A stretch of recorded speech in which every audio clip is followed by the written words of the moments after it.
ايه ده؟ في ايه الرعب؟ بتحول عارف اولفوسر ده. خلاص بقى. دي كتر الفرجة على لاست اوف صح.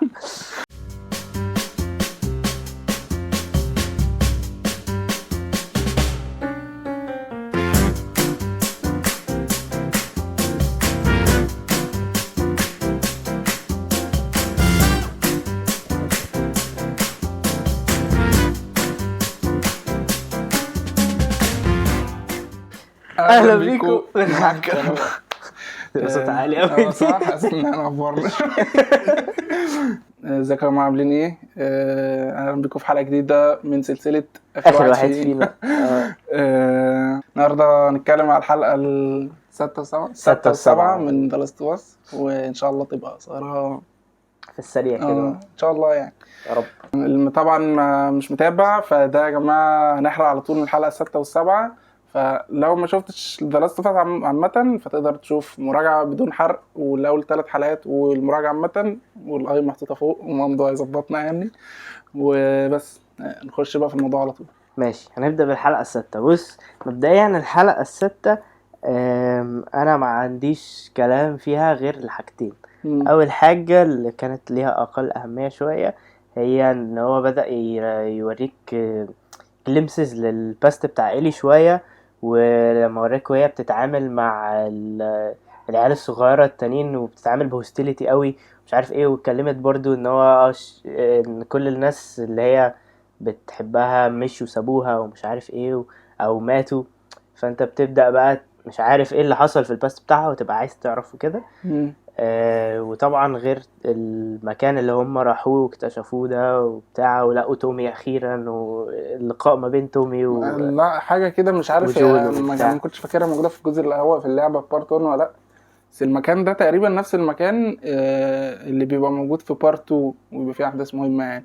انا ما كنتش مجمع حاجه زي كده، وطبعا لعبوا اللعبه هياكدوا لي المعلومه دي لان هو عاملين السيت اب زيه فشخ، فتقريبا هو يعني. بص، الحلقه دي كانت دراميه قوي بشكل جامد يعني، كانت دراميه تقيله قوي قوي ودراميه بقى، تمثيل الريليشن شيب ما بين بقى جول وتومي او جول وإلي اللي هنجيلها في الاخر. بس البدايه طبعا كانت البيس مش سريعه عشان الرحله نفسها طويله قوي، وحاول يدخلك اول على طول ان الموضوع بقى فيه تلج والوقت عدى ان الرحله طويله. التايم سكيب 3 شهور. انا استغربت منها. ايوه، ما هو هي في اللعبه ما بتبقاش تلج غير متاخر في الحته اللي هو بيتضرب فيها في الاخر. اوكي ايوه. فهو عشان ينط لك على طول او يعملها بالانس كده، ما ينطش مره واحده من قعدوا كتير جوه او حاجه، راح عاملها لك من هنا. طبعا الفتره الرحله دي بيبين لك كميه سينماتوجرافي رهيبه، الشوتات مع الحصان كده حاجه طبعا اتعودنا خلاص، بس بجد الواحد بيبقى قاعد لو مفيش احداث انت بتبقى مستمتع. فدي من الحاجات الجامده في المسلسل. عموما انا اتكلمت عن اللي انا اتكلمت عليه ده في الاول عشان ننجزه، عشان نخش في المهم بتاع الحلقه على طول. ايوه انا كنت عايز اقول لك هو جول يعني احنا تقريبا الحلقه دي اللي هنحاول ندي حق على قد ما نقدر، ندي حقه لبيدرو باسكال. بالظبط، بقى لنا فيديوهين بنقول بيدرو باسكال. ايه العظمه دي؟ ايه الحلاوه دي؟ اقسم بالله. ايه الحلاوه دي؟ ايه الطعامه دي؟ ايه الشياكه دي؟ ايه الفخامه دي؟ ايه الرقي ده؟ ايه العالميه ده؟ ايه يا جدعان؟ في كده يا جدعان؟ انا عمري ما شفت كده والله يا اسطى. انا يعني قاعد يعني اللي هو خلاص يا اسطى انا هعيط، فاهم انت عايز ايه؟ فاهم.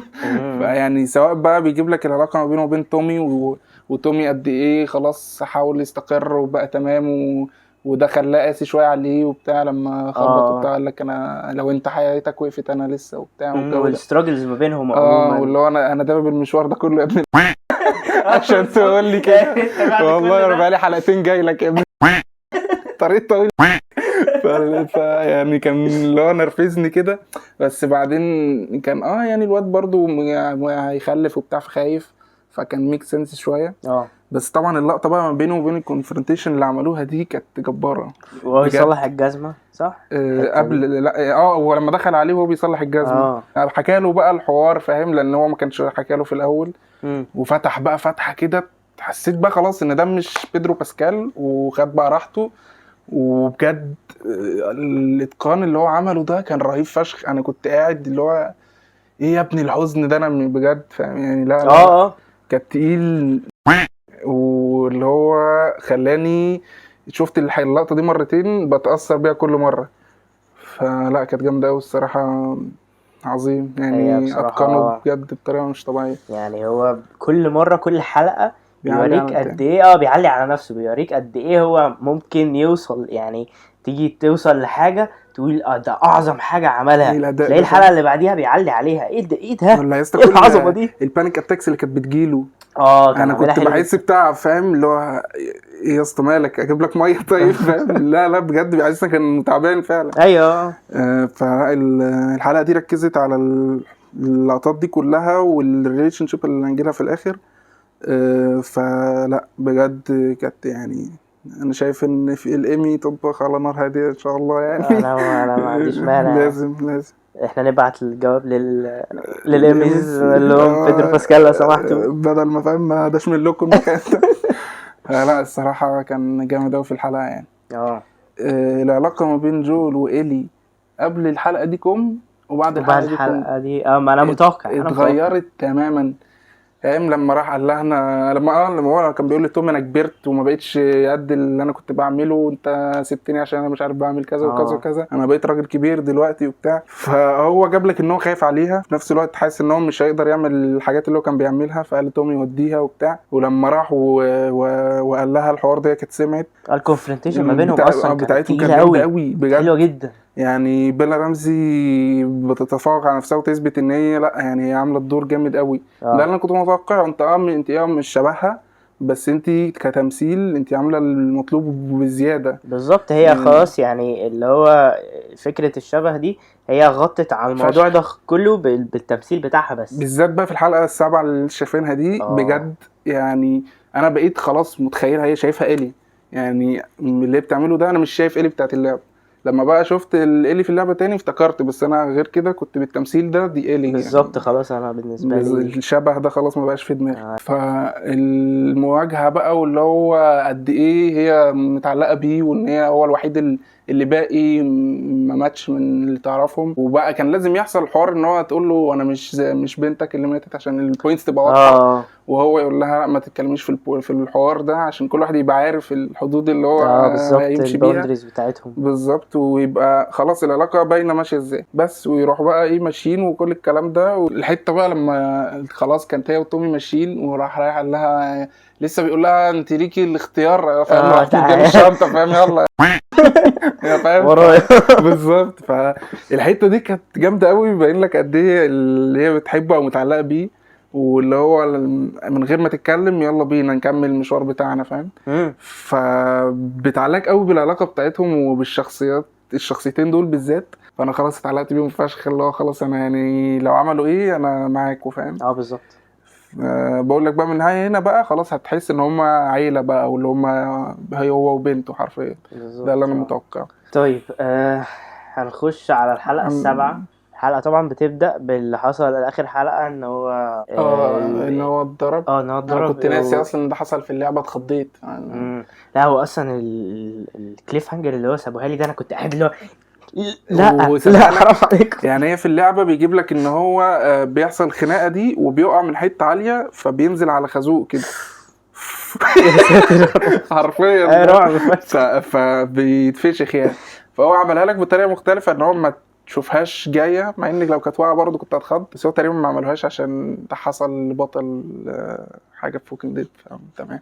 لا فهو عملها لك بطريقه مش متوقعه، اللي هو نزل الكاميرا كده ايه ده فاهم. فيعني كانت حلوه الصراحه وواقعيه يعني. فبدا بقى ان احنا نخش نشوف الباك ستوري بقى بتاعت إلي. يعني هو بدا يشوف إلي بتحاول تعمل حاجه، وبعدين جول بيقول لها خلاص سيبيني وامشي، وهي بتبدا تتردد.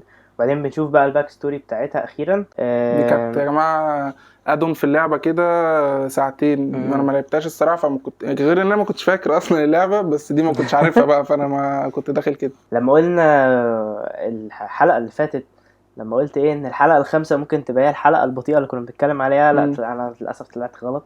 هي كانت الحلقه السابعه. انا شخصيا حسيت ان الحلقه كانت هاديه زياده عن اللزوم، بعيدا طبعا عن اللي حصل في اخر الحلقه.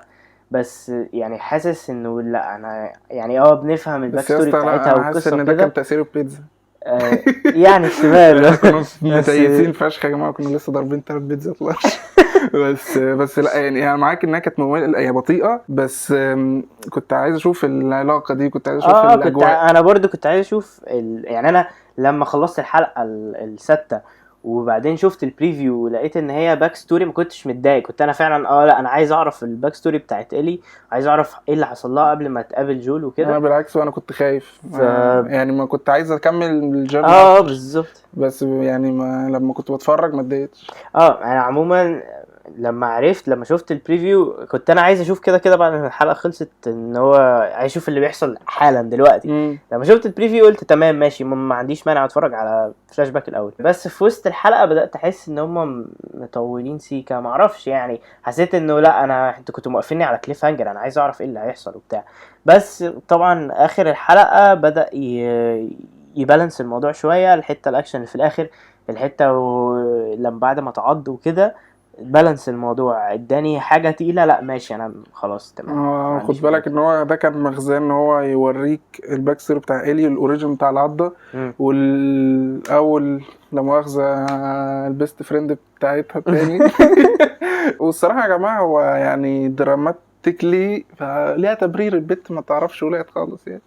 فيعني دي عذرها يعني. فبس يعني كان لازم يوريك الابعاد دي، وعشان بعد كده لما تيجي ما تقولش فجأة بقت كده ولا ايه. فيبقى ليها تبرير. وغير كده يوريك الجانب الطفولي زياده بتاع إلي. بقول لك اللقطه اللي على الاسكليتر كانت جامده عجباني، بتفكرك وانت صغير حرفيا لما تشوف البتاع ده كنت اول حاجه تعملها انا امشي بالعكس، فاهم؟ دي اول حاجه الطفل بيعملها لما يشوف الاسكليتر. فلا كانت يعني طفوليه هي حرفيا. انا بجد نسيت ان دي بيلا رمزي زي ما بقول لك، وشايفها إلي بتعمل بقى الحركات الطفوليه بتاعتها. ولو حطيت نفسك مكانها فهي مبهوره بابسط حاجات، طبيعي انها تتبهر، ما شافتش ولا حاجه من دي بالظبط. فكانت من الحاجات الجامده. بلس انك بقيت تاخد بالك اللي هو الحته دي وش كانت في جيم بلاي، الحته دي مش عارف ايه ايوه ركزت لما بينطوا والمش عارف ايه. الواحد بقى خلاص مندمج قوي مع العالم ده وفاهم الدنيا ماشيه ازاي بالظبط. شخصيه بقى ستورم، الممثله اللي هي ستورم رايلي، معانا النجم كيليان امبابي. كان اسمها ايه في المسلسل؟ رايلي. عامه ممثله جامده برضه. هي كانت عامله الدور حلو. إلي في الطبيعي بتبقى الطفله المتمرده اللي مش عارف ايه وكده، هي كانت اللي هو من الاخر سايقه إلي، اللي هو يعني بيوريك شبه الرول موديل بتاعتها اللي هي اكبر منها شويه، نسخه مصغره. بالظبط. إلي بتتعلم منها يعني الحاجات اللي في التريتس بتاعت إلي هي بتاخدها من دي. فانت بتبدا بقى تشوف إلي متاثره بمين اللي كان مأثر دي عليها. برضه جانب مهم من اللي عملوا الباك بالظبط كده. الحته وهي بتقول لها هتخش جوه هتخش يمين تستنيني هناك. الحته دي كانت جامده. الفكره ان برضو إلي تشوف شخصيتها اللي هي بتعترض وبعدين هي تقول لها تاني تقوم رايحه زي الجزمه. ماشي. مين دلوقتي؟ ماشي. فكانت عجباني قوي برضه الكيمياء بينهم، ولا الطريقه اللي هم عاملينها بين الشخصيتين كانت ممتعه يعني. وبس يعني انت الصراحه كانت مقريه شويه الحوار اللي يعني بالذات لما راحوا عند محل الغارات الحريمي. لا كانت صعبه. قلت ان شاء الله تكون بتتخيلها عشان تضحك مثلا وانتوا اطفال يعني. فكنت انا ما لعبتش اللعبه زي ما قلت لك فما توقعتش، بس ميك سنس يعني ميك سنس. الحمد لله كانت حاجه خفيفه يعني. انت زي ما انت قلت، هو في الاخر بيبني لك بناء درامي عشان لما ينتروديوس الحته دي بعدين ما يبقاش الناس اللي هو لا انت بتطلعها فجاه انت مش عارف ايه، انت بترزع اجنده بس يعني مع انه يعني انا ما لعبتش برضو 2 عرفت ان في 2 بيحصل الكلام ده، بس يعني اللي هو بيوريك برضو يعني جانب درامي اللي هو بيبنيها لك من بدري. اللي هو سبب ليه كده. فعلا هي ما تعرفش اي ولاد في الوقت ده كله، فاهم؟ في حاجه تانية عايز تتكلم عليها؟ الفور واندرز اللي كانت بتتكلم عليهم، انا اللي عارف الحاجات دي كنت كل مره بحس ان انا بتفاجئ معاهم. ايه ده حصان اركب. فكانت اللي هو انا كل مره بتفاجئ معاهم باللي هم بيعملوه. فكانت جامده لما لعبوا مورتال كومبات وكان هنت وهي كانت حاطه بوستر مورتال كومبات. وبعدين كانت هنت برضو للحلقه الثانيه لما لقوا لعبه مورتال كومبات وقالت انا في حد من صحابي أيوة. مش عارف ايه. بقول لك الديتيلز يعني انت هتشوف ان الحلقه دي بطيئه او ما فيهاش اكشن وربيس بطيء، لا هي بس بيبين. انا بتكلم عامه برضه عشان الناس هتشوفها كده، فانت بيحط لك ديتيلز بجد بتفرق. يعني انا هخليك تعرف قد ايه احنا مركزين قوي في المسلسل ده، وهنخليك فعلا اكنك في العالم. ديتيل صغيره قوي هنعملها لك ريفرنس بعد كده في حاجه اللي هو هتجمعها. يعني بجد كانت كل ما اركز في الديتيل دي او كان في تقريبا لقطه كده عايز افتكرها بس لو افتكرتها بعد الكلام يعني. ماشي تمام. طبعا الكليكر اللي كان على الارض ده كان مرعب. بقول لك ايه اللقطه وهم بيجيب لك الكاميرا وهي ماشيه كده وتخرج من الهايب اللي هم فيه وبيلعبوا مندمجين وتمشي تمشي تمشي انت تروح داخله يعني احنا عارفين ان هيورينا بقى الخطر اللي مستنيهم، بس الطريقه اللي جابها لك بيها كانت كانت معموله حلوه قوي. السينماتوجرافي فيها كان عظيم. الكاميرا موفمنت كمان اللي هو اكنك خرجت من المحل وداخل ورايح فاهم تعالى في واحد ميت عايز اعرفك عليه هناك وتخش تلاقي واحد كده. لا كان طبعا معمول جامد فشخ يعني عظيم. البيلد اب بتاعها جامد، بس لحد بقى ما يجي الخطر احنا خلاص عرفنا من هنا عرفنا ده الاوريجين بقى بتاع إلي وهتتعض والبت دي اكيد هتموت، لان لو كانت عايشه كانت زمانها اتعمل لها ريفرنس وهي كبيره وهي دلوقتي يعني. بس هو كمان الحته اصلا وهم بعد ما موتوا كليكر وكده كانت معموله حلو قوي. جايب لك ان هو هوايه فعلا. ويعني كانت جامده بصراحه. اللي هو هايب بقى وادرينالين وكده بينط عليه بنت عماله تديله في كليته اللي هو بنتي مش هنا في دماغه عبال ما فهمت. بالظبط كان خلاص. بس بقى وقت العضه وكده الحته الكوبينج ميكانيزم بتاعهم هما الاثنين ان هي رايلي قاعده خلاص هي حزينه وإيلي عماله تفشخ في الدنيا ورا. لا قبل كده الحته لما اكتشف يعني إيلي ما كانتش واخده بالها فالتاني بتعمل كده عشان بعد ما إيلي تشوف وتتفاجئ لا مش لوحدك انا كمان معضوده. فالطريقه اللي بينوا بيها كانت روشه يعني كانت عجباني برضه. بالظبط.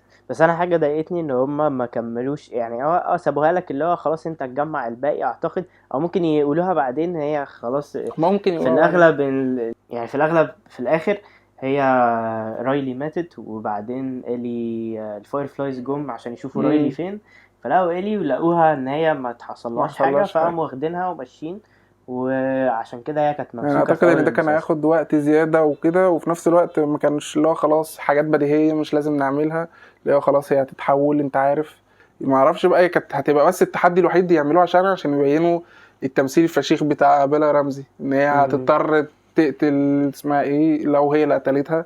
بس انا ما اعرفش هو في اللعبه وصلوا للحته دي ولا ايه اللي حصل فيها انا ما لعبتش البارت ده فما اعرفش بس مش متضايق عادي يعني خلاص جمعنا ايه اللي حصل زي ما انت قلت كده يعني ممكن تتخيلها.